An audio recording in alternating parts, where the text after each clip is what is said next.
Welcome to the Women in Vinyl podcast with Jenn Eugenio, founder of Women in Vinyl and contributor Robyn Raymond. This podcast facilitates conversations with those working in the vinyl record industry to educate, demystify, and diversify the vinyl community.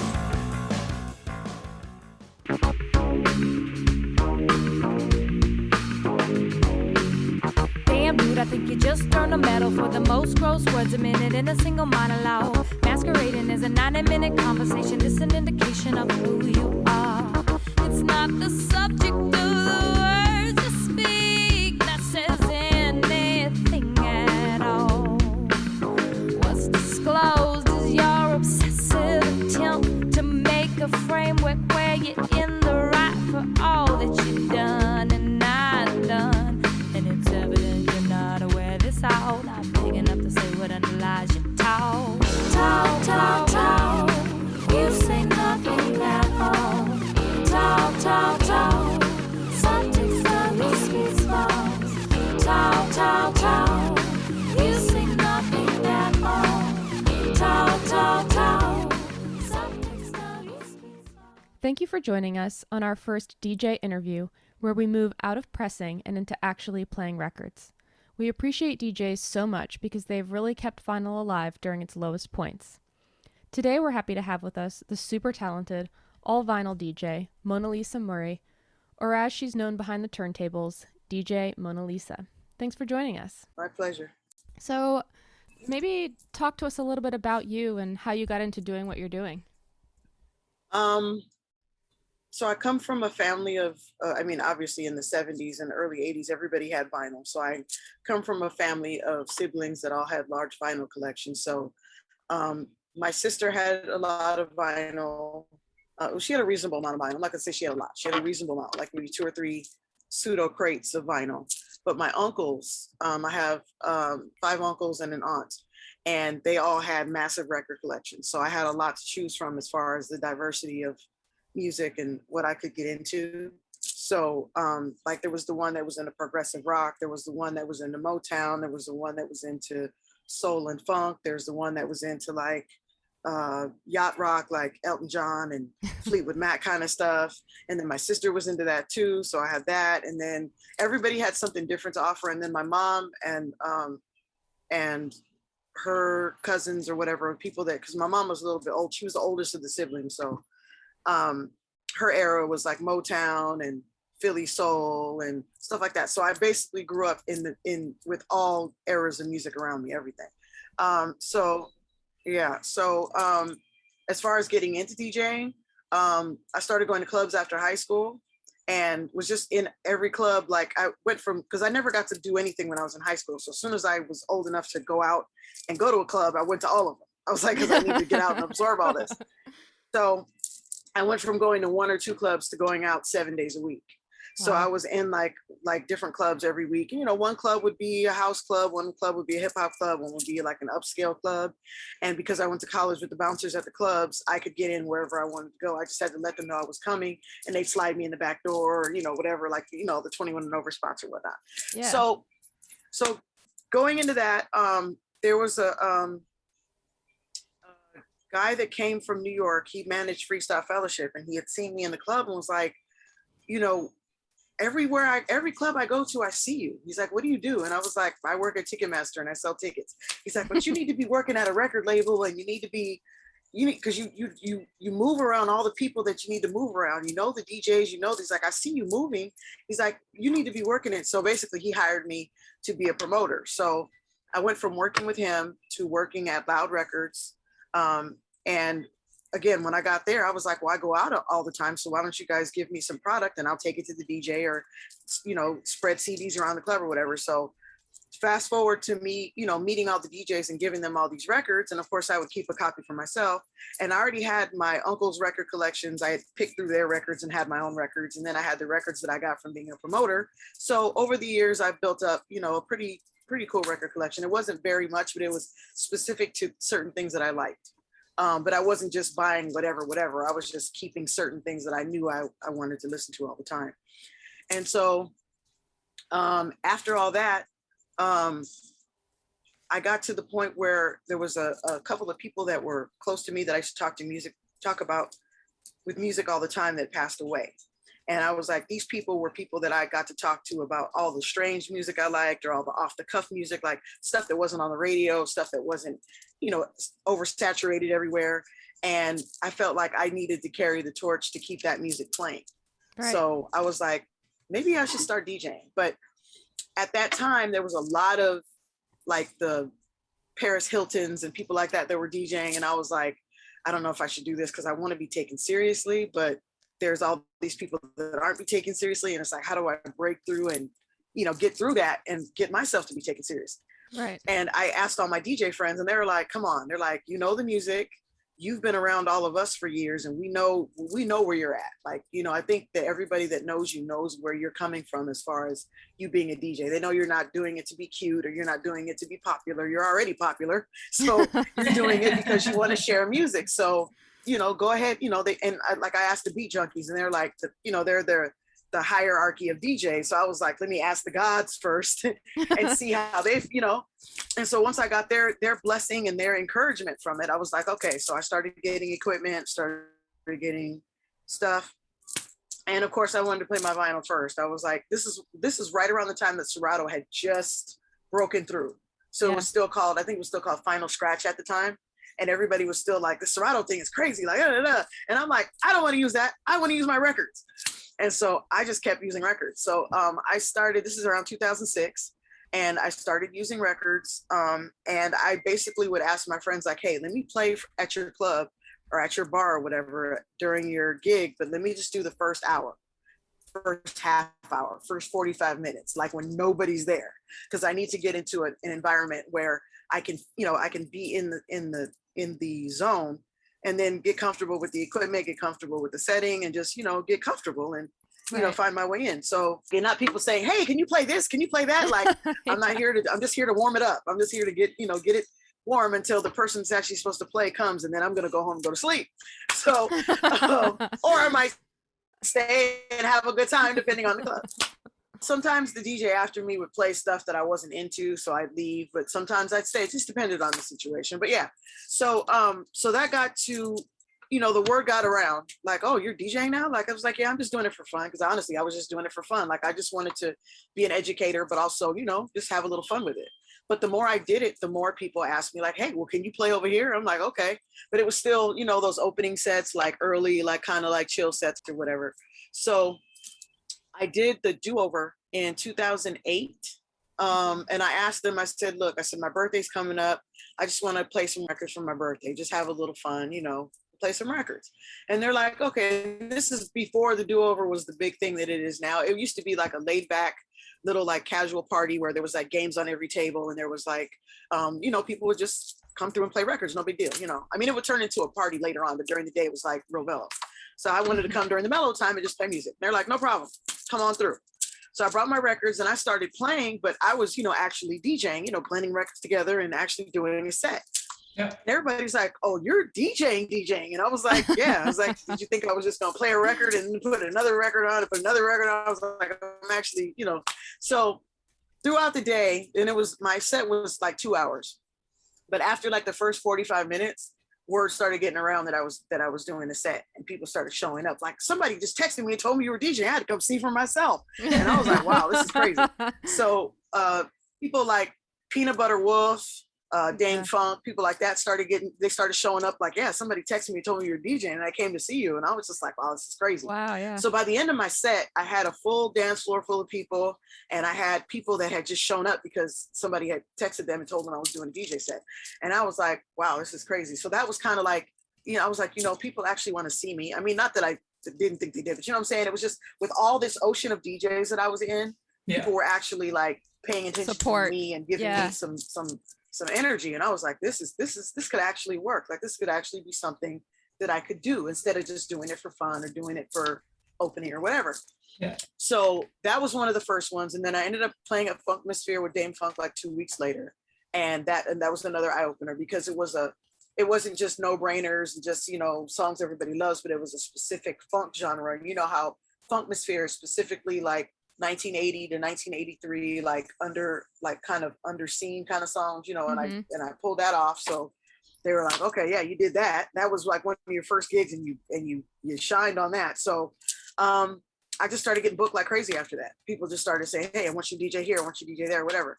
The part came where I started getting booked for stuff that I didn't have vinyl for, like where I had to play more current music.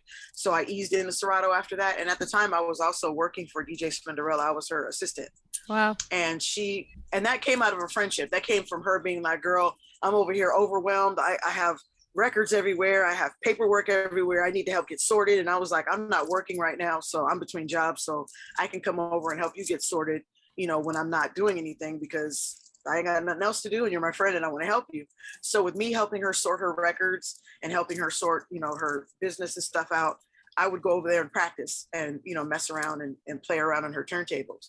And that was another thing. Like before that, before I consulted the Beat Junkies or whatever, Pete Rock had been in her house and I was playing around one day playing records, and he was like, wow, he's like, you're playing some stuff over there, like you're doing good. And I was just like, oh God, like the you know, Pete Rock is sitting here complimenting me, like, what do I do?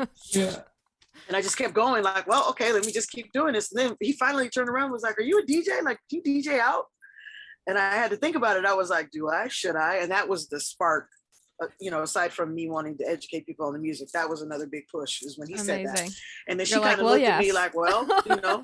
So anyway, so going back to the to getting into gigs. So I taught her how to use Serato based on the computer, not on the actual format of DJing. Like I showed her how to use the program and what all the little stuff does. You know, we went through the whole manual together and figured all this stuff out, because she already knew how to DJ. She just didn't know what the hell the computer did. And I knew more about the computer than I did about the turntable. So we kind of helped each other out. So we kind of learned Serato together. So then when I told her, I said, I'm starting to get booked for gigs where I got to use Serato. She's like, well, you can plug into my box and, you know, you can practice over here if you want to. And then, you know, until you get your own box, and then you can go. And then one of my DJ friends about 5 months later gifted me with my own box. So I got a box, and, you know, and I was good to go after that. So that ended up being about maybe 2008, 2009. And nice. I've been going ever since. Wow. Yeah, I think it's interesting how you sort of mentioned that people think, you know, they thought that maybe you were just going to get up there and play some records versus actually doing what you're doing. And I think most people either think two ends of the spectrum, either like an open turntable night where you're going in and just kind of playing things, or they think of like Paris Hilton at Coachella. So maybe like, what would you say in kind of like a brief synopsis of like the history of DJing, maybe like where it came from and what is sort of considered modern DJing versus like radio DJs? Well, there's actually putting a set together based on, I mean, there's different factors. You know, if you have a certain kind of club to play, you want to put your set together and make sure that you're, you know, of course, number one, entertaining people, but also, you know, being fluid. You know, you want to make sure that everything is flowing from one song to another. And it's not just because of the BPM, but because it's kind of like a journey and kind of like a, you know, setting a vibe, as opposed to just, you know, putting a record on and playing it and then taking it off, and then putting another record on and playing it and taking it off. There's got to be some kind of a, whether it's a rhythm or a story or some kind of a vibe set. And a lot of people just kind of, a lot of people aren't serious DJs anyway, just kind of play stuff that they want to hear. Like you kind of end up stuck in their bedroom or in their brain instead of being in an experience with a bunch of other people that are feeling the same thing. Does that make sense? Totally. Yeah. Yeah. You have to kind of create that vibe for everyone. Have you played like a club as a resident where you're playing like the same slot like every week for, you know, a certain amount of times? And like, did you go and scope that club out first to figure out like what the best kind of situation was going to be when you were pulling records for that? Or was it kind of like, this is what I do, this is what I'm kind of going to bring? Well, usually I do. If it's something that has a certain kind of vibe to it. I mean, if it's like, hey, come play vinyl. It's like, okay, but who's there? Is it a hip hop night? Is it a soul night? Is it a is it a techno night? Is it a rock night? Like, what am I walking into? So I'll say, I'll ask the DJs, what's the normal vibe? Or I'll just come the week before and I'll see what everybody else is doing and just kind of put my own vibe together from that.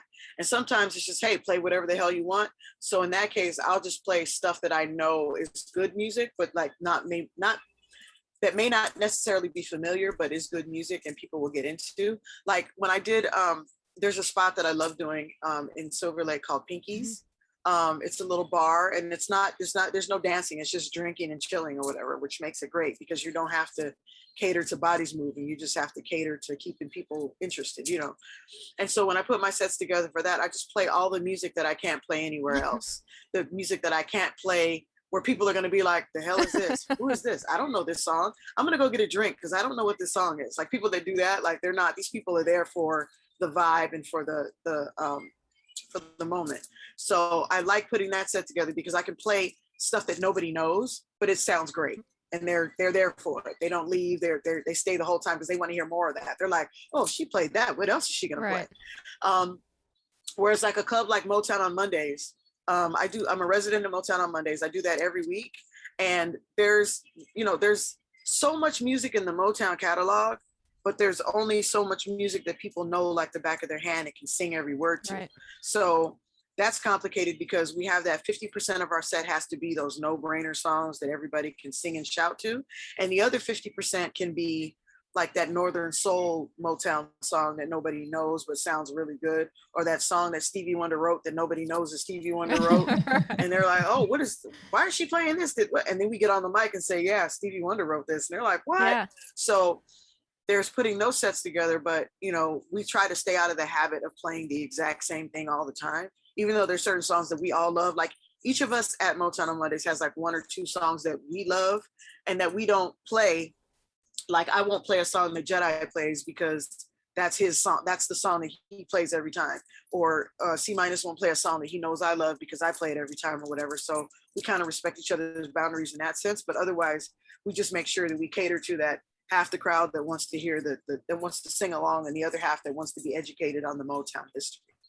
So that works out. Yeah, because we say, a lot of times record store owners, they're really sort of these people that are turning us on to new music. But, DJs, I think, should get a huge credit for that, too. There's so many times that you hear something and you're like, what is that? And, you go up and ask. So I think that's really cool that you're, providing that to people who may not know something, that you can play. Yeah, I mean, because I think that's what makes you stand out because I feel like any DJ with a decent amount of talent can play no-brainer songs that everybody knows. Everybody can do that.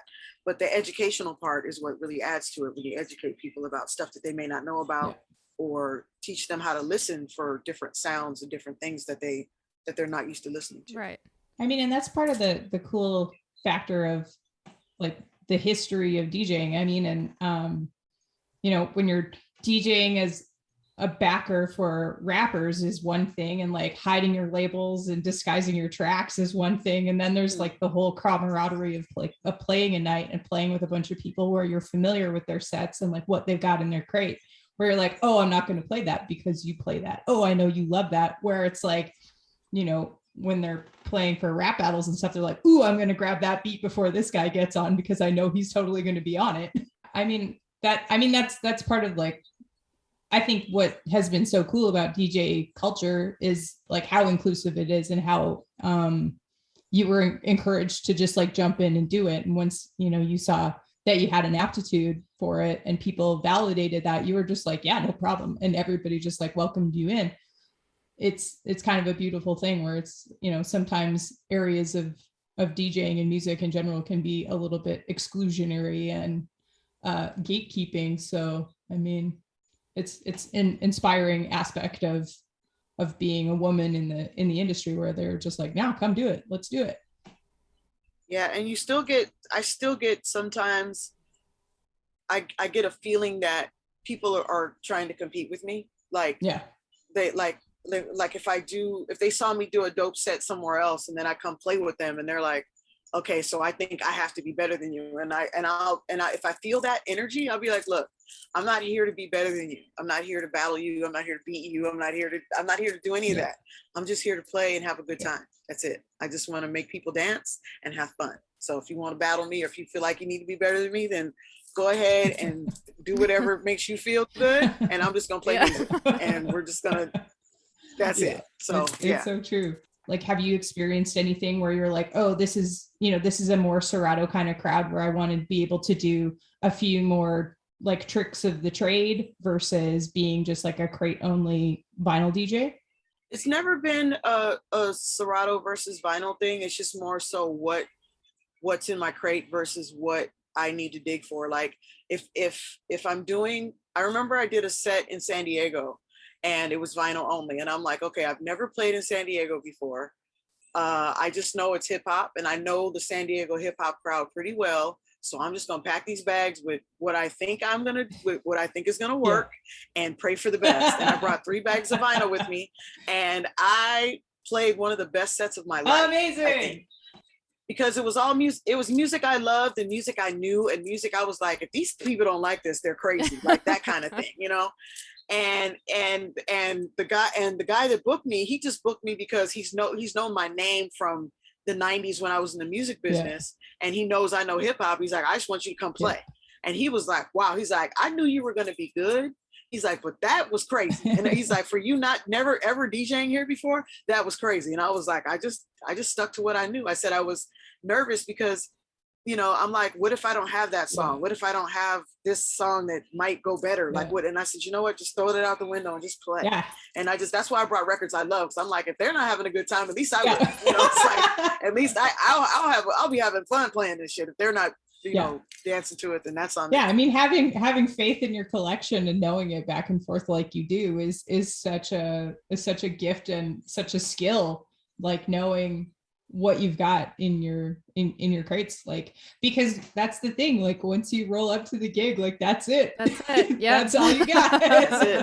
That's it. And I've second guessed my 45 sets so many times. Like there'll be a time where they'll just play, it's a 45 night, just play whatever, just play whatever 45s you want. And I'm like, I have 3,500 45s in my apartment. Amazing. I don't know where to start. I don't know what the hell. Like and I'll just say, you know what?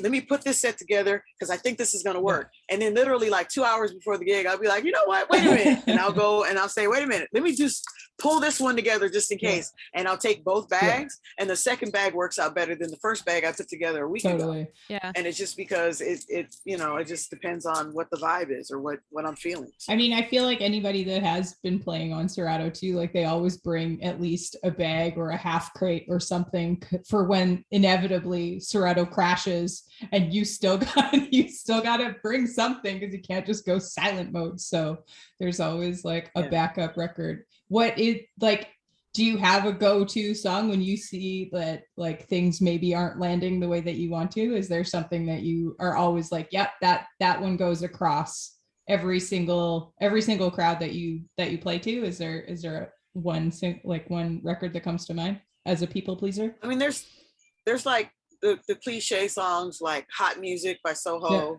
and well, people are kind of sick of Poison. I don't play that much anymore. But yeah, I mean, so Hot Music will reset. It cleanses the palate and it resets everything. I don't think there's anybody that will not dance to Hot Music or will not at least feel it.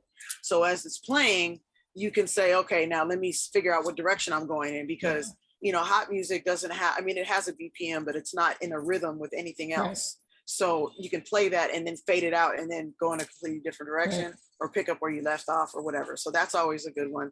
There's also Spanish Grease by D'Angelo. Yeah. Is it Grease? Spanish Grease? Spanish something. That song.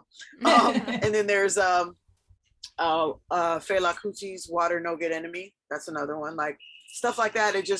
It kind of stops everything. Like, okay, let me put this on. They're gonna dance to this, and let me figure out where I'm going. Let me buy myself. Thankfully, I haven't had too many. Yeah. Right. Yeah. So do you do it? Thankfully, I haven't had too many of those, but it does work. Do you do a little setup before, like practice sets, like to set up for that, or do you do a lot of it on the fly? Like I know that these are the records I want to bring, and then I'm just gonna go with it, with the vibe. Most of it I do on the fly. Honestly, I'll put the records together, but I won't practice playing them unless I'm not sure about them. Yeah.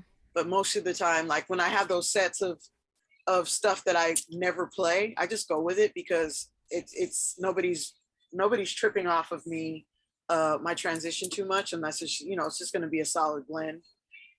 Sometimes I'll make sure that I can blend the two records together, because sometimes if I'm not familiar with how they start, I got to make sure that it's something I can blend into and it's not just a cold start. Yeah. But if it's records I know, I just put them in order. I put them in BPM order, and then sometimes I don't always play them in BPM order, but I put them in that order just so I can see where it's going. And then if I want to skip over one and play one before I play another one, whatever, at least I know I'm in the same ballpark, right, and then I can do that. But if it's records that I'm not sure about, sometimes I'll just check them. But I rarely ever run through a whole set before I play it, because the only time I do that is if it's like a streaming, like a pre-recorded streaming or something, where I'm videotaping myself, because I want to make sure that I'm not messing up on camera or whatever. But yeah, because I've done that before and had to do the whole thing over, and it was just painful, because it's like I got 45 minutes in and messed up, and I couldn't just go in and edit the video. I can edit audio really well, but auditing video is not my game. So I was like, you know what, I just have to do this whole thing over. And so that was my lesson. Like, okay, just, like start them, end them and start them, just so you know that everything is going to be fluid, and then go for it. And when I do that, it works out fine. But most of the time I don't. I need to practice more, as far as like just practicing in general. But I don't like doing sets. The few times that I used to do that before, when I first started DJing, when I would put a set together and practice that set, and then I would get there and the person before me would play like 90% of it already. So I'm like, okay, so I put all that together. Yeah. They've already played Very it. Good point. Now what do I do? So that's why I hardly ever do it anymore, because I'm like, I just gotta put together a playlist. Instead of putting it together a playlist of 20 to 40 songs for a 2-hour set, I put together a playlist of 200 songs. That way I have choices, if something's already been burned through. So. I mean, versatility is like the cornerstone of being a good DJ, for sure. Like, this one didn't work. Oh, that one's got to skip. Oh, this is that, I mean, that just speaks to your like history in the music business, but your love of the medium, but your familiarity with your record collection too, and being well versed across all of those genres, because you can't skip genres if you don't know like where that might fit. You don't know the BPM, you don't know the backbeat, but there's a great correlation with how like hardcore punk rockers love metal, and they also love rap. Like exactly,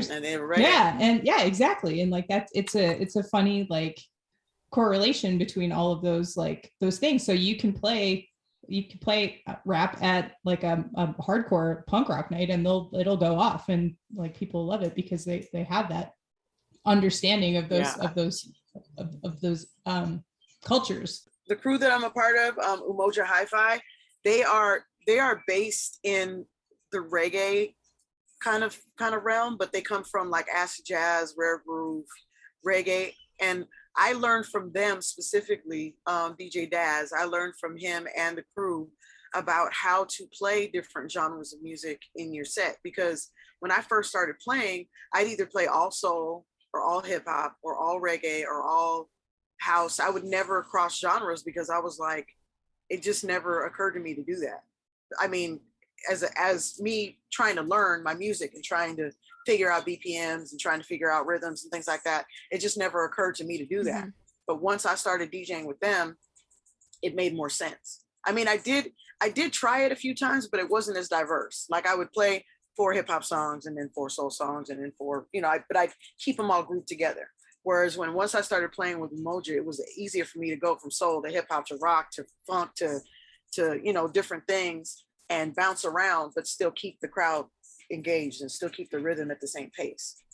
So I think this is like a really great place to talk about Twitch, because you were talking about like doing sets on video and things like that. So, I mean, Twitch kind of exploded during the pandemic, and that was one way that DJs had of kind of like still interacting with their community. And like, were you an early adopter of Twitch? Were you like seeing other people doing it and being like, maybe this is a good idea, maybe this doesn't fit, like because you're so like vibe based and like making a set for a room, like did you find that challenging, or did you find that was like a really like fun kind of experimental thing for you to do?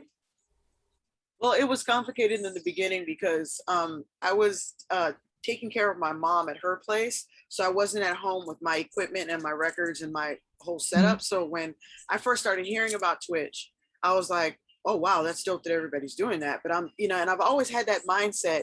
It's a very bad mindset to have, but I've always had that mindset that's, I can never do that because I don't have that, or I don't have this, or I don't have whatever. And I'm thinking like, yeah, I can't do that. Like how, like, I don't have a webcam. I don't have an audio interface. I don't have this. I don't have that. I was thinking all this, like, I can't do that. So, but it kept my mind off of, you know, everything that I was doing. So I would do that. Like at night I would log on and I would watch my friends DJ and see what they were doing. So in doing that, I said, you know, I actually probably could do this if I got all the stuff. And then, you know, it wasn't like I didn't have the money. I just didn't have the brain power to figure everything out. So, but I'm watching them and then I'm asking people like, hey, how does this work? Or how does that work? You know, I'll hit them in their message box and they'll say, oh, all I did was I got this and I got this and I set this up and I got this and all you have to do is, and they were telling me exactly what to get. But the difference is with Twitch, it's not like you get 2 turntables and a S9 or 2 turntables and a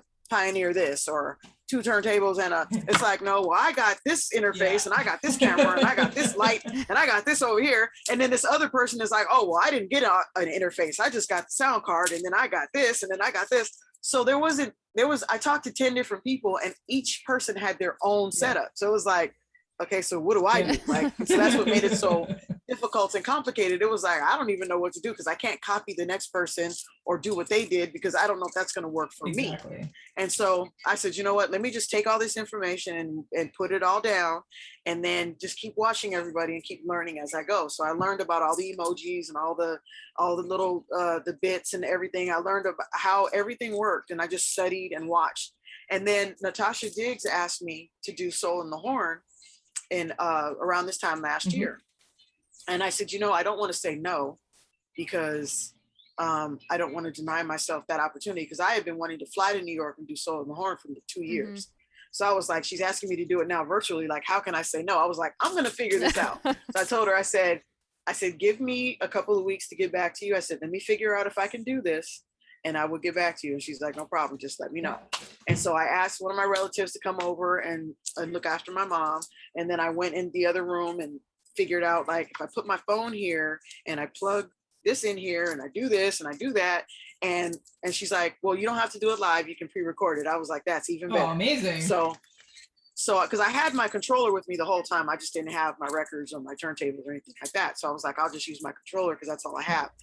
So I set up the camera and I set up my controller and I had my cousin in place and I did my set.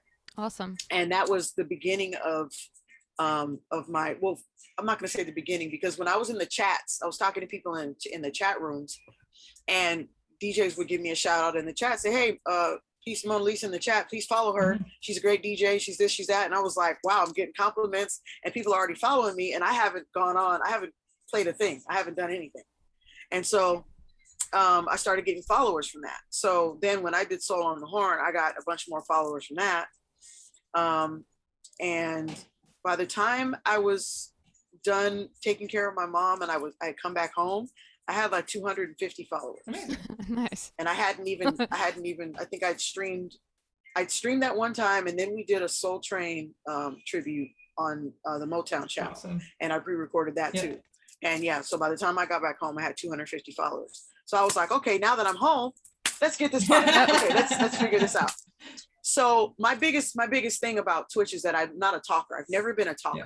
I've never been a microphone, throw your hands in the air, shout out to so-and-so. I've never been a microphone person. I've been like, just give me the turntables and the music, let me play, leave me alone. Like I've always been that person. So I had to figure out, I'm like, okay, am I going to get a microphone? Am I going to be talking to people? Because it irritates me when DJs talk during their Twitch, especially if they talk a whole lot.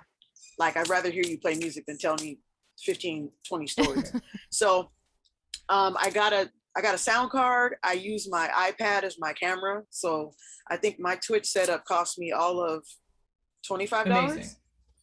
And other people spent like $400, $500, $600 on their audio interface and their lights and all this. Yeah. And I have a floor light and sound card and an iPad that has a cracked screen, but the camera works great. So sometimes you just that all worked out for me. Sometimes you just need that push. I mean, that feels very similar to doing this podcast, to be honest. You're welcome.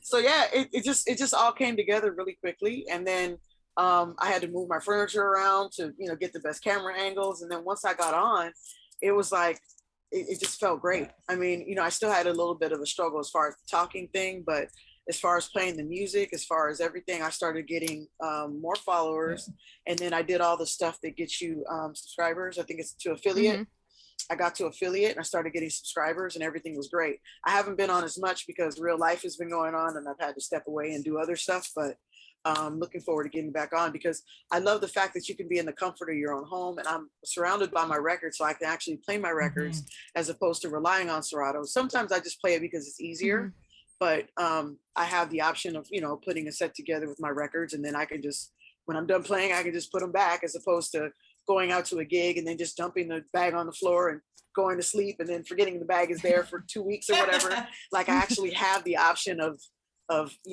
doing more with my records and interacting with them more. So I think it's great. I just want to get back on as soon as I can. Do you see, with all of the digital opportunity and Serato and everything, that vinyl will continue to remain an important part of the DJ culture? Or do you think there are people that are just like still diehard that, or is it coming back some, or what is sort of the balance, I guess, with that?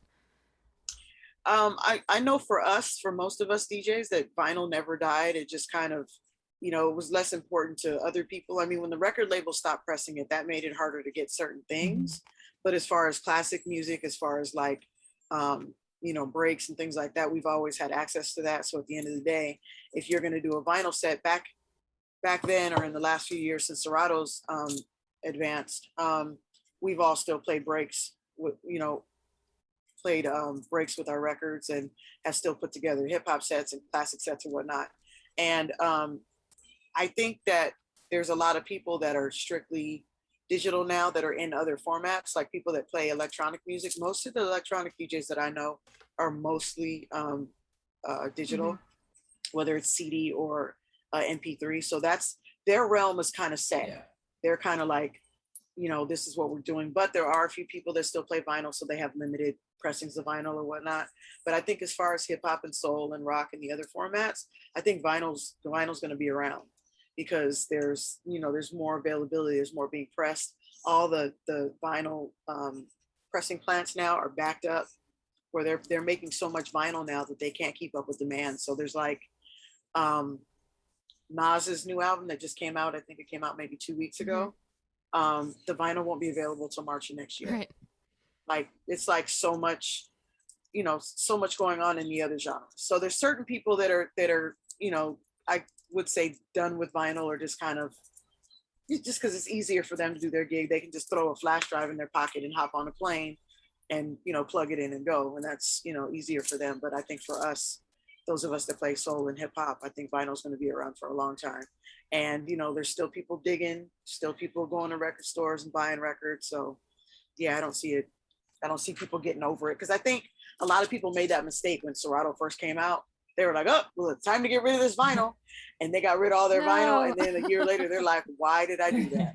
Why did I get rid of that record? Why did I get rid of that record? I got rid of my test pressing of whatever. It's like, they made that mistake. So I think a lot of people aren't going to make that mistake again. Well, and like while DJ technology kind of started to change, Monalisa, did you mess around with CDJs or anything like that? And like, or was it always just kind of like Serato because of the control discs and vinyl, and that was just kind of like your jam? Or did you try and mess around with any CDJs? I'll tell you, I cannot stand CDJs. I mean, I think they're ugly too. Everybody tells me that they're like, you're gonna have to adopt. I was like, I am not gonna have to do anything I don't want to do. Like, I was like, and back when I first had to play on them, I was like, I'm doing this for fun. This is not fun. Like, this is not, because it's the reason why primarily is because CDJs are so precise because they're digital, and techniques give you a little bit of room for error. So like when you're when you're DJing and you put your pitch on and you're in between 2 BPMs, you can use your finger and you can slow the record down, or you can turn the spindle and speed the record up, but you can get it right where you want to get it. And I know that CDJs have the wheels where you can turn them and do the same thing, but it's just not the same. If you put your finger on the side of that CDJ to stop the record, it's going to stop the song. And then you're going to be like, oh wait, I didn't mean to do that. And your song skips and stutters and it's just a mess. Whereas if you do it on the turntable, you can get your blend together because you can put it right where you want to put it. And it just gives you more room for to easily play your music. And I just don't like all the buttons and all the lights and all. Like, that's why I hated controllers too, because I've learned to love my controller, but I hated controllers for the same reason, because I was like, if I do buy a controller, I want the simplest thing. I just want the EQs and the faders and the crossfader and the wheels and the pads. That's it. And that way I can, do what I need to do without all this extra stuff going on. But I just took a class at the Beat Junkie School called Controllerism. And it basically teaches you how to use your controller, how to use all that stuff on your controller. And I was like, I'm taking this class because it's going to help me learn to love this thing. And not only did it teach me how to do all kind of different things on my controller, it also taught me, because the same stuff I can do on my controller because of the pads, I can do on the S9 mixer. So it basically taught me two different things at one time. So that's awesome. But yeah, I basically stuck to Serato and the turntables because of the vinyl feel. Like, I love the feel of vinyl and I love having a record to play. And even when I first started using Serato, I would still take the record off the turntable and flip it, just because I felt I was in the habit of taking the record off. And so I had to get out of that habit. I would just take it off, flip it, and put it back on. And that way, once I got used to it, I stopped doing that. But I would do it every time. And people are like, why are you taking the record off? I'm like, I have to do that just to familiarize myself with what I'm doing, because I'm so used to taking the record off and putting it away. I just lift it up, flip it over, and put it back down. But again, I just love the feel of vinyl, and it's the nostalgia of it and just the format in general. But digital thing, I mean, I don't think I could ever go all digital unless they just stop making records, which, I mean, I'm still always going to have this mountain of records in my apartment, so I'm always going to want to play. You've mentioned Ladies of Sound or Beat Junkies, and I know you're part of Ladies of Sound, which are a couple organizations that I love. What is your involvement there? And maybe tell people listening what those organizations do and how they could maybe get involved. So the Beat Junkie School, of course, is the school. It was founded in 2017, and they basically have like 12 student classes. They have open turntables where they have I forgot what it's called, LONG-TA-GON, because it's not a shape. It's just a long table with turntables on it. So people want to practice. Yeah, it's not a hexagon. It's not a pen. It's just a LONG-TA-GON. Love that. Yeah. So there's like turntables and mixers all around the table. So they'll do like a round, like a free for all around the table. Like when they have open turntables, they haven't been able to have that because of COVID, but it's really fun when they do it, because everybody gets to go around and do a little scratch sequence and then keep going. And I've only done it once because I'm not really good at scratching, so I didn't want to embarrass myself. So I've only done it once, but it's wonderful to see it. And it's just great to see everybody working together on it. But anyway, going back to the school, they have classes in intro to DJing. They have a structure class, which basically teaches you like, just basic structure of DJing and, different ways to put your sets together, different ways to use Serato and vinyl. And then the controllerism class was just something they decided to try. Like, let's just, give people an option, like a different kind of class to do while we're in the middle of, the pandemic, and something else they can focus on. And then the Ladies of Sound is specifically just giving ladies a little bit of a spotlight to, showcase the lady DJs and everything they can do. I'm not specifically involved in I'm like a mentor figure, I guess you could say. That's awesome. Like I did a panel with them. It was me, Shorty, Javin, Step, Rye Toast, and Bella Fiasco. And we all did a panel where they asked us all questions about, being a female DJ and, obstacles and, different things that we've learned over the years and, things like that. And it was great. And again, they wanted to do more of them, but, pandemic happened and everything. But I'm just like kind of like an affiliate per se. I just, I'm just around for advice and, to mentor anybody that wants to be mentored. There's actually a little girl that saw me DJ years ago. at 7th and Fig, and she drew a picture of me and gave it to me after Aw. I did my set. And I was like, oh, this is so cute. And I kept it and I taped it to my laptop stand at home. And then when I first started going to the school, the principal, Maricel, she took me over to this little girl. She said, do you know who this is? And I was like, no. I said, how you doing? And I met her. Her name is Lucy. And she's like, she saw you DJ years ago, and that's why she's here. And I was like, this is the little girl that drew the picture of me. Yes. And she's like, yeah. She's like, I drew a picture of you and I gave it to you. And I was like, oh my God. Give me goosebumps. And she went through the whole class and she graduated, and she's an amazing DJ. Yes. And I got goosebumps too. I was just like, wow, this is amazing. That's what we're here to But do. yeah. That's amazing. Totally.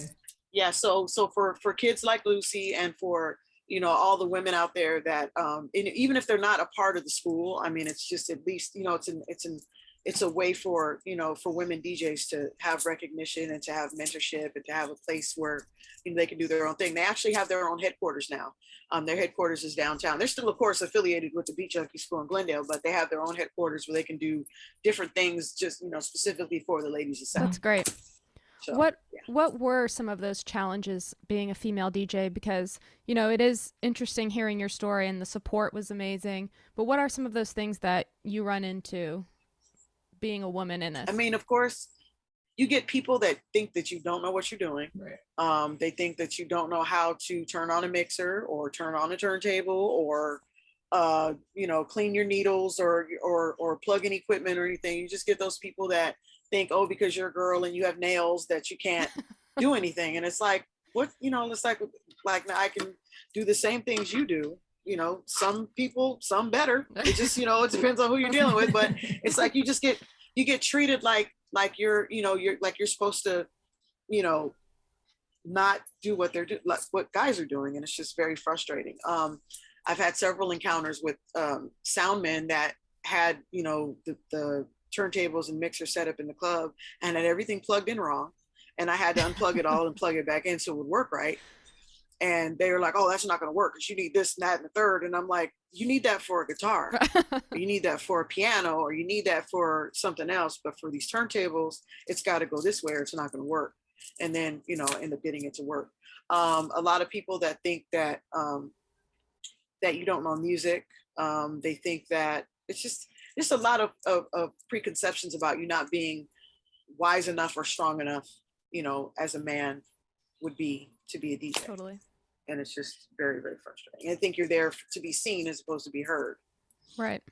But that's most of it. Well, and given your history, Monalisa, did that go back into when you were running as a promoter and stuff too? Like, did you run into any tough situations in those kind of areas? I mean, I worked for a promoter up here in Canada for like 7 years as well. And there are some pretty uncomfortable situations that I got into, but where I was like, no, I'm the one that's paying you to play actually, but thanks.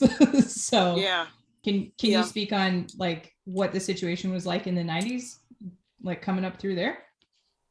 I mean, the most unfortunate thing about being a promoter and being known and being around so many people was that people assumed that I was a groupie because I knew everybody and I got in everything and I was everywhere. And it was just my relationships with people.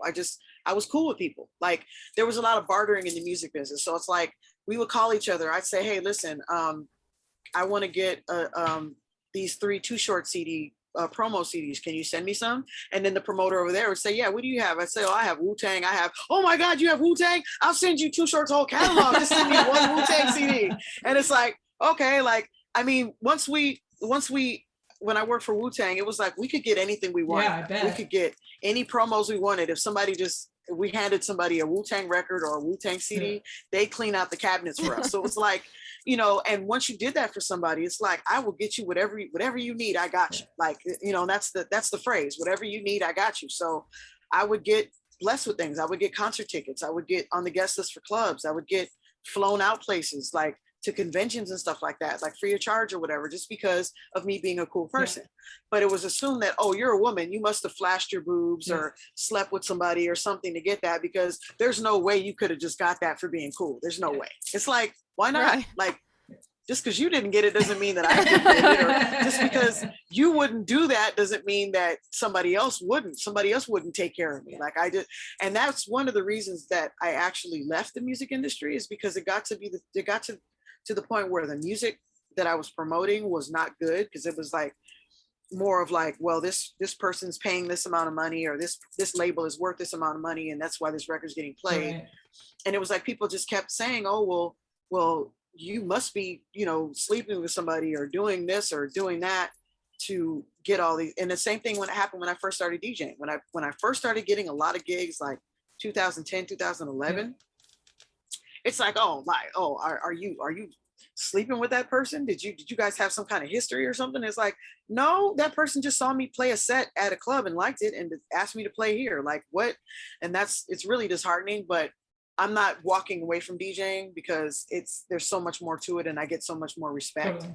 Whereas I walked away from the music industry because that's like it's kind of like a cesspool to me. Like, there's some really good people in there, but the bad people outweigh the good people. And it was just better for me to walk away from it. But I mean, being a woman is going to be tough no matter what field I get into, but it's just a matter of standing your ground and letting people know what you're about and what you stand for. Right.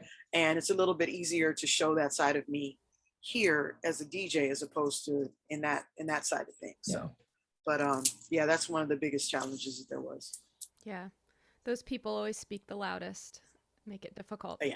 I mean, working for Wu-Tang though, like that's pretty awesome, dude. Yeah, that was, I mean, it started with the Alcoholics. The Alcoholics had just dropped their album when I got there. I think their album had been out maybe a month. So we were doing promo for them. But then the Wu-Tang album was coming. So it came like about a month after I started working there, the Wu-Tang album dropped. Or I don't even think it was a month. I think it was like 3 or 4 days. Once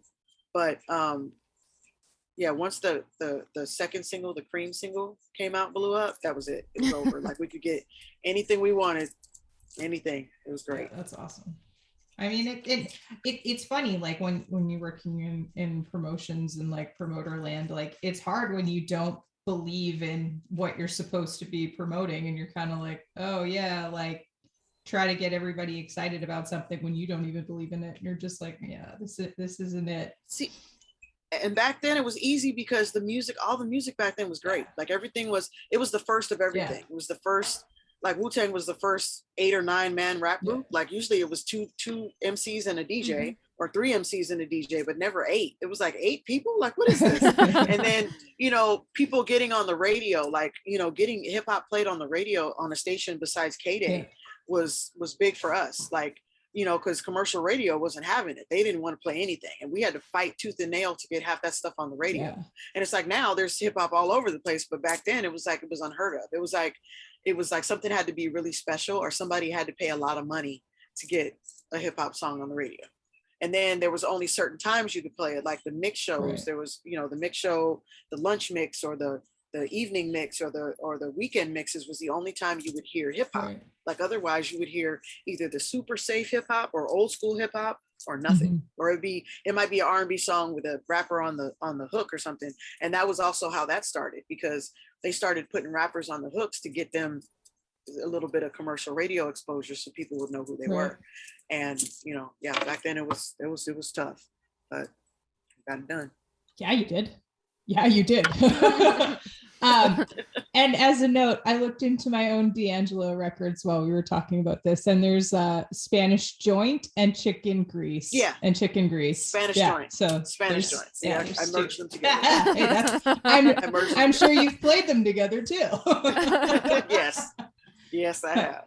Yeah. So I have obviously Tech 12s are kind of like the workhorse of DJing, but if you had to vouch for a second kind of turntable, what kind of turntable would you say would be if you don't have this, maybe look for this? The Pioneer, I forgot the letters in front, but there's the 500 and 1000. Okay. I think it's LXZ or LX. I can't remember what it is, but the Pioneers that came out about maybe 7-8 years ago. The 500 is it's less expensive because of the material that it's made out of, but it's made exactly the same. It's got the same aesthetic of the technique. It's got the curved tone arm and the arm lift and the tracking and the pitch and everything. The only difference is I think the Pioneer can also go 78 speed if you press both of the buttons the together. 33 and 45. Yeah, if you press both of them together, it goes up to 78. And it also has the 8 versus 16 pitch control. Okay. And the 1000 is just, it's the same material as the technique. It's got that heavy material as the technique. It looks like a PLX 500. Nice. So that's super helpful for people. Yeah. Yeah. Yeah. I mean, when you pick it up and when you handle it, it feels like a tank. Yeah. It feels more solid than a technique, if you ask me, but techniques are 40 years old.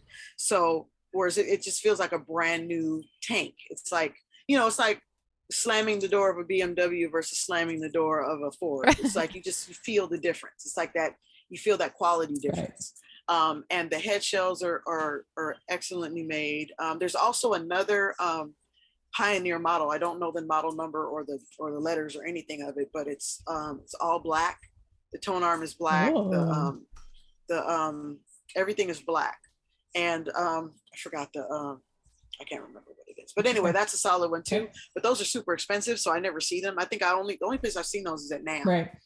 But yeah, if I was DJing and they didn't have techniques, I would say get me the Pioneers, either the 500s or the 1000s, either one, because aesthetically they're the same. The sound output is fantastic, and the only other difference is that the RCAs come off, so they're like, you can use the double-sided RCAs as opposed to them being connected to the machine. I think that's also helpful because they tend to wear out after so many years, so it's good. You could just take the RCAs off. I mean, that's like one of the worst things about, putting your Tech 12s in road cases is like all the cables and stuff. Like you can't take them off and you just gotta wrap them around things. And then ultimately like the dust covers and stuff don't fit. And it's just kind of a nightmare to move. Yeah, but you can take the RCA off and the power cord. That's awesome. So it's just well, whoever put those together thought of damn near everything. That's great. What about cans? What about headphones? Like, what's your go-to headphone? The headphones that I've been using the longest for the last maybe 6 or 7 years is the AI. I don't know who thought of that name. It sounds like a yodel. Yeah. They're the TMA 2s. Okay. They are amazing to me because, well, first of all, when they first came out, they have a headset, a headband, and then they have the 2 cans, and the cans are removable, and they have 2 screws. This is hard to explain, but there's 2 wires that connect to the cans. Yeah. So basically when you order them, you're ordering the headphones together, but you can also order different cans. So they have cans with heavy bass, they have cans with cushions. Yeah, they have cans with different frequencies and different things. So there's like 1, 2, 3, and 4. Cool. So you're getting the number 2 headband, the number 2 cans, and the number 2 cord. Well, you can get the number 1 cans, you can get the number 3 cans, and put them on the same headband, and it's all interchangeable. When I first got them, I think after the first year or so, the headband snapped in half. Ooh. And I freaked out. I was like, oh my God, what the hell do I do? And they were just wobbling all over the place, and I didn't know what to do. So I found out that they have a 3-year warranty. Oh, good. So not only I emailed the company and I said, hey, listen, my headphones broke. I don't know what to do. Like, what do I do? And they said, not only do your headphones have a 3-year warranty, but they are also, that's a known issue with the headphones. Yeah. It's a defect. So all you have to do is send us a picture, but I had to cut the cord. There's a cord that goes from the cans to the headphones. At the time, the cans were connected to the headband. So I had to cut the cord and take a picture of it and then send it in. And once I sent them the picture, they're like, okay, we now know that your headphones definitely don't work. So we're going to send you another pair. So they sent me a brand new pair free of charge. Oh, amazing. Yeah. And I had gotten them. I initially got them from Stone's Throw, and they had Stone's Throw logos on the ends, but I was like, say la vie, at least I still have the cord in the bag or whatever. Yep. So they replaced them. And then a couple years later, the headband broke again. And I was like, okay, this time it wasn't this time it was my fault. I said, last time it was just, simple pressure. But again, 3-year warranty. They're like, take a picture, send them back in. We'll send you another pair. And they send me another pair. I mean, so I love a good customer service moment like that. For sure. Yeah. As of right now, I'm out of my warranty, I think now. And the material on the back of my cans is starting to peel a little bit. So, but I have a backup pair of what are these things called? V-Modas that I got. I got them customized with my logo on the side. Nice. And those are pretty cool. They sound pretty good too. Everybody hates the Beats by Dre, but I have a pair that I use at home that work really well. I have no complaint about them. But I don't know if I take them out to DJ because I'm not sure how they sound out in the real world with all the noise. But the V-Modas I've used at gigs and they sound great. Well, and that's a great point, Monalisa. Like what makes these headphones like superior for you? Like what are you looking to get out of a good pair of headphones when you're DJing? Is it like noise isolation? Is it like a certain bass or frequency response? Like what are you looking for? I think it's definitely noise isolation, but also like thorough sound. Like I want to hear like the full body of the sound. There was another, I'm trying to think of the headphones that I had that I didn't like using because I couldn't hear anything.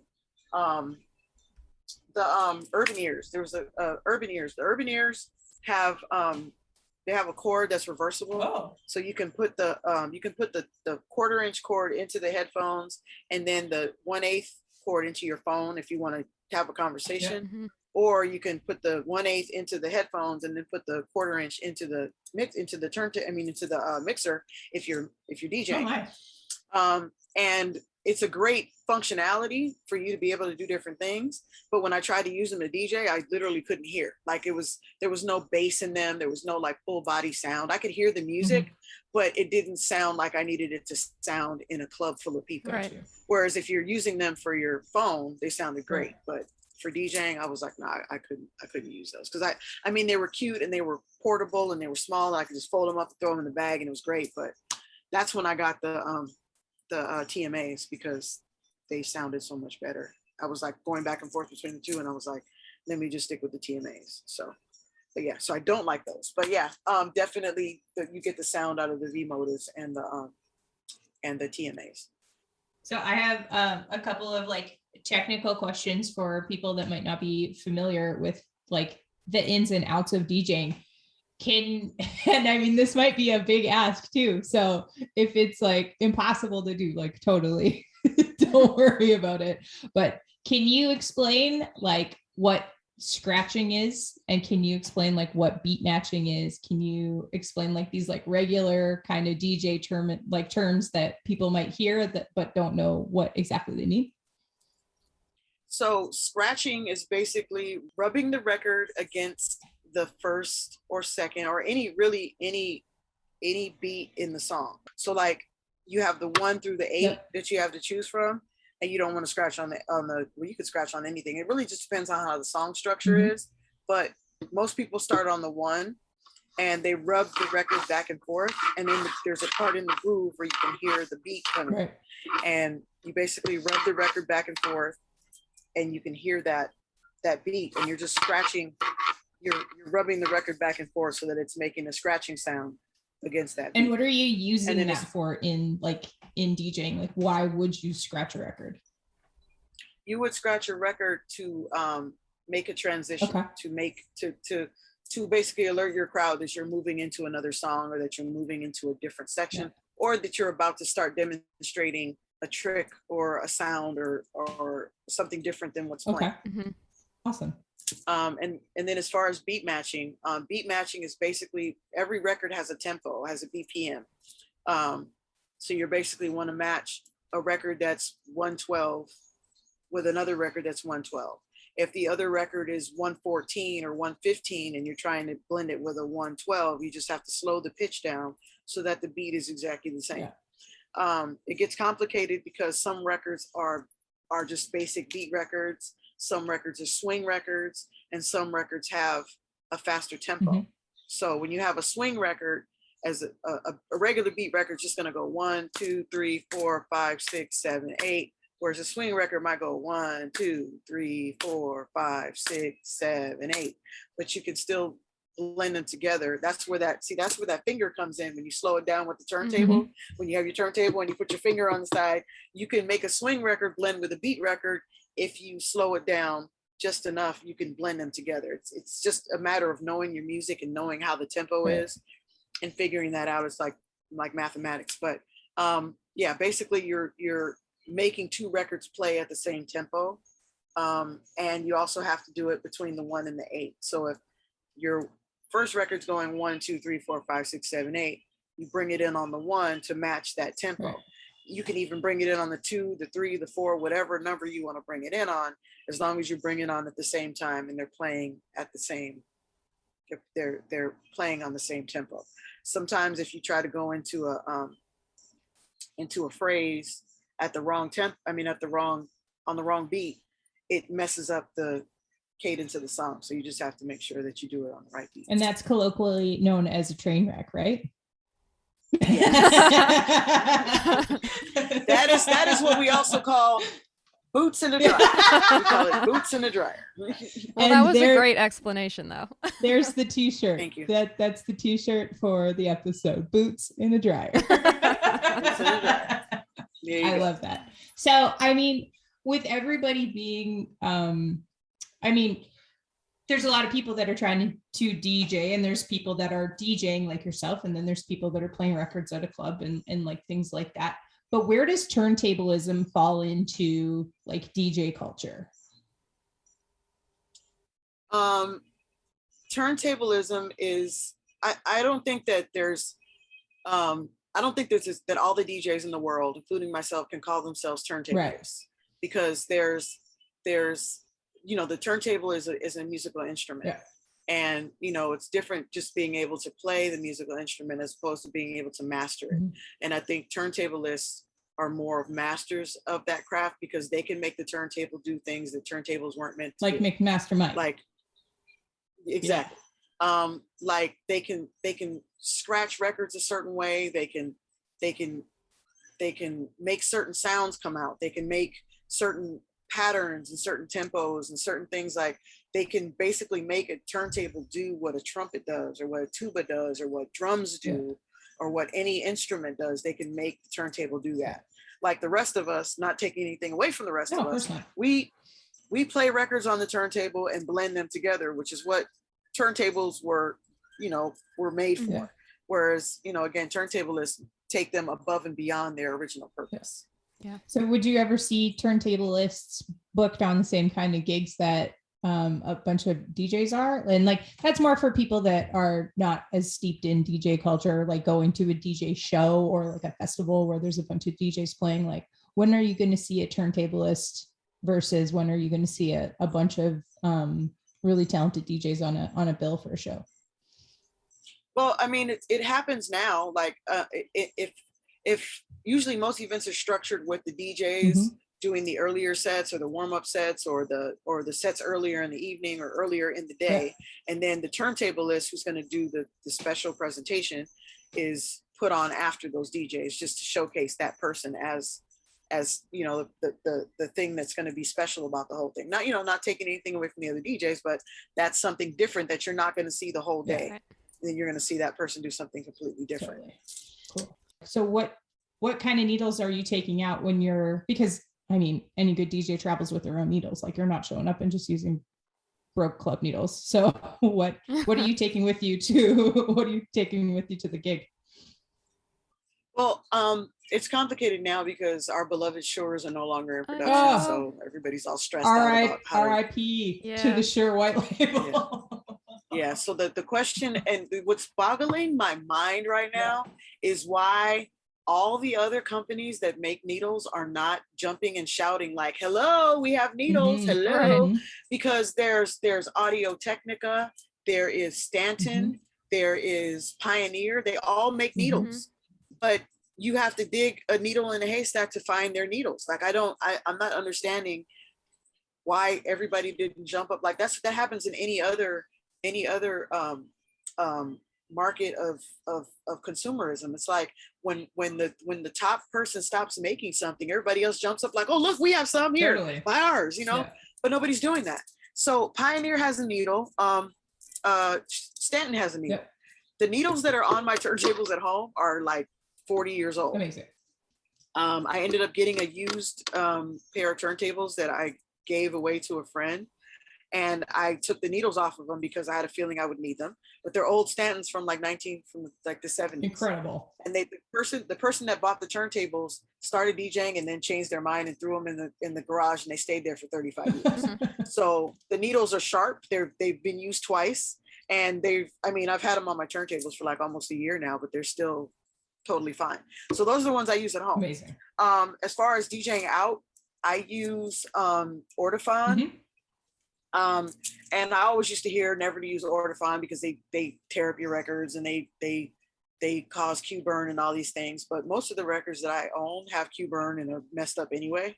So I just kind of do what I need to do, especially now that I don't have the Sures to rely on. I do have a pair, but I take my Sures with me when I play, but I also have the Ortofons as backup just in case, because if I break one of the Sures, then that's it. There's no, right. I do have one more, but still, it's just, it's not, I just rather use the Ortofons just to, keep the Sures in the best condition possible. Absolutely. Yeah. But those are the basic two that I go with either or. I have 3 different kind of Ortofons. I have the Q-Berts, I have the S120s, and I have one called the forgot the name of it already. It's Digi something. They were specifically made for Serato for digital playing and not for analog. Yeah. So I'll use that one specifically if I know that I'm using Serato. But if I'm not using Serato, I'll use the S120s or the Q-Berts. And then I also have a Concord Pro S, so I'll use those. But yeah, I still have 2 pairs of Sures that are hanging on for dear life, and praying that they stay with me a long time. I did try an Audio-Technica needle that I didn't like because it's too light. I found out after I bought it that it wasn't made for DJing. And then I tried to play it and the sound quality was trash because it's different needles have different frequencies. Yeah. And so I looked into Audio-Technica stock, and they actually have 3 other needles. They have a XP3, XP5, and XP7. I hope I got those numbers right. The XP7 is the most expensive. It's like $120, $124, I think. The XP5 is like $79, and the XP3 is $59. Nice. But they're specifically made for DJing, but they're still not as loud. They don't put out as much audio as the other 2, as the Shure and the Ortofon. So, worst case scenario, if somebody needs to use one, I would recommend the Audio-Technica. Have you tried one of the Jaico ones by chance? I haven't yet, no, because every time I try to order them, they're out of stock. That's what I'm saying. There are people like, oh, I just got some yesterday. I'm like, cool, let me go try again. I go try again, they're out of stock. Hey, I'm like, okay. Monalisa, when you roll up to a gig, like, do you find that you need to like rejig tone arm weights and stuff like that, and like tracking to be able to like optimize to the way that you want to be set up, like for anti-skate and stuff, or is everything like usually pretty good? Usually it's fine, but sometimes, like if I show up to a gig and there's 2 different needles on the turntables, like if there's a Ortofon on one and a Shure on the other one, I'm like, okay, because I know what that means. I know that means that one of them was acting funny and one of them isn't. And then like some of them, if you take the weight off and put it back on, it messes up everything, and then the turntable just doesn't work anymore. So I can always tell that there's going to be a problem with that. If I show up and the turntables are dirty, or if they look like they've just been through hell, like they got thrown down a flight of stairs, and I'm like, okay, and I spend extra time just making sure everything works. Yeah. But most of the time when I show up, there's either needles on there already, or they're just empty, waiting for me to put mine on. And then I bought a deoxit pen, which I recommend for everybody listening or everybody that DJs. I got a deoxit pen. It looks like those old silver and gold Sharpies they used to have back in the day. It looks like that. except it's specifically for cleaning the contacts on your needles before you put it on the toner. Oh. Because you know the licking, you know how everybody used to lick their contacts or whatever, that actually makes rust form in the toner. And then you have to do it every time because it's rusted and there's no surface there. Whereas if you use the deoxid pen, it does that moisture for you without rusting out your toner. Amazing. So I use that every time I put them on there, and it works like magic. Yeah, I mean, usually I'm guesting somewhere, so there's been DJs that are on before me, and if their needles are on there and they sound fine, I just use their needles. If they're not leaving or anything, I'll just use their needles and roll with that. But whenever I use mine, I just make sure that everything is. Sometimes I forget to do that thing with Serato where you put the needle on and then look to see the circles. Mm-hmm. Sometimes I completely forget to do that, but I'll look. If I look and I see the red line go across the deck, then that's when I do it. But otherwise, if it looks fine, it doesn't do anything, I don't look. I just go for it. So I mean, sometimes the record gods have you in their good graces. Yes. Yeah. Oh, one last question: to air horn or to not air horn? Because I love an air horn. It depends on the person, honestly. Yeah. Because some people know when to air horn. I think it's when to and when not to. I don't think it's if or if not. I think it's when to and when not to. Because some people do it way too much. It's like, okay, bro, all right, okay, we get it. And some people do it at the precise moment where it's like, that's the reaction I want. It's like, I think J-Rock has air horning down to a science. Because he'll do it like, okay, y'all, like it's like, okay, pay attention because I'm about to drop something right now. So you pay attention when he does it. Whereas anybody else will just do it after every record, after they drop every record. I'm like, that's gonna drive me. Yeah, that's not it. That's gonna make me log off. That's gonna make me log off of your Twitch. It's gonna make me walk out of your club. It's like that's gonna be a turn off. Awesome. I mean, I think that's all of the questions. Why don't you ask our question? And it's going to be very hard for her because she's got a million records. So Monalisa, we have a question that we've been asking people that are coming on, gracing us with their presence on the podcast. If you could make yourself a custom split 7 with anybody from any genre, any time on the A side, and anybody, any genre, any time on the B side, what would be your custom 7? Wow. Right? I'm just thinking of your collection, like I want to see your collection of 45s, like just alone. I just want to see that. That's really hard to say because there's a handful of songs that mean a lot to me, but it's a handful. So it's like trying to put one on one side and one on the other is okay. So I have one side. Yeah. One side is easy. The other side is, I don't know. The one side is a song by Dayton called The Sound of Music. Okay. Are you guys familiar with that song? No, but I'm going to look it up. So it's a song from 1981, I believe. Okay. The group Dayton is comprised of different people, but the main person in Dayton, he was in like 4 other groups. He was in another, it's a funk group. Okay. He was in another group called Xavier. Okay. He did some gospel albums when he was younger that are collectible. His name is Ronnie Thomas. And he wrote that song, The Sound of Music. And it's basically one of those songs that it's basically talking about nothing. There's nothing like the sound of music. Nice. And it's the hook of the song is, I'm not going to try to sing it like I wrote it, but it's just like the sound of music makes you, I forgot the words to it, but it's just like the way he's singing it, it's like so joyful. It's like, it just makes you want to it's just joyful. It's a joyful song about music. Love it. It's hard to describe. When you hear it, you'll know what I'm saying. I'll find it and I'll link it in the show notes. Yeah. But the basic theme of it is like, there's nothing like the sound of music. Like there's nothing like it. The other song on the other side, I'm just gonna say because it'll be easier for me to get this over with instead of keeping 2 hours. No, we love it. What can I do? Is a song called "Love Has Come Around" by Donald Byrd.